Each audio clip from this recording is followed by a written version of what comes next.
పోలీసులంటే అందరికీ గౌరవంతో కూడిన భయం. పోలీసులు లేని సమాజాన్ని ఊహించుకోలేం. అందుకు తగ్గట్టుగానే పోలీసుల ప్రవర్తన ఉండాలి. ప్రజల్లో విశ్వాసం చురగొనేలా వ్యవహరించాలి.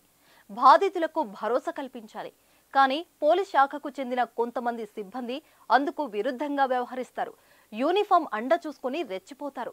తాజాగా హైదరాబాద్లో రాజేంద్రనగర్ వ్యవసాయ యూనివర్సిటీలో లేడీ కానిస్టేబుల్స్ ప్రవర్తన వివాదాస్పదమవుతుంది. తేజస్ అకాడమీ స్థాపించిన 12 సంవత్సరాల్లో 1918 డిఫెన్స్ ఉద్యోగాలతో పాటు ఇంటర్లో రాష్ట్ర స్థాయి మార్కులు సాధించి తెలంగాణ నెంబర్ 1 గా నిలిచిన తేజస్ ఓ ఏబీవీపీ కార్యకర్తను బైక్ పై వెంబడించిన కానిస్టేబుల్ జుట్టు పట్టుకుని లాగగా ఆమె కింద పడిపోయింది.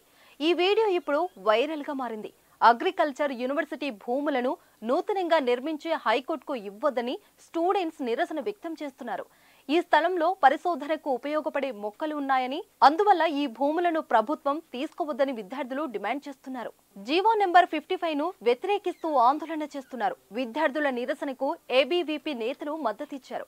ఈ క్రమంలో నిరసనకారులను చెదరగొట్టే క్రమంలో పోలీసులు అత్యుత్సాహం ప్రదర్శించారు.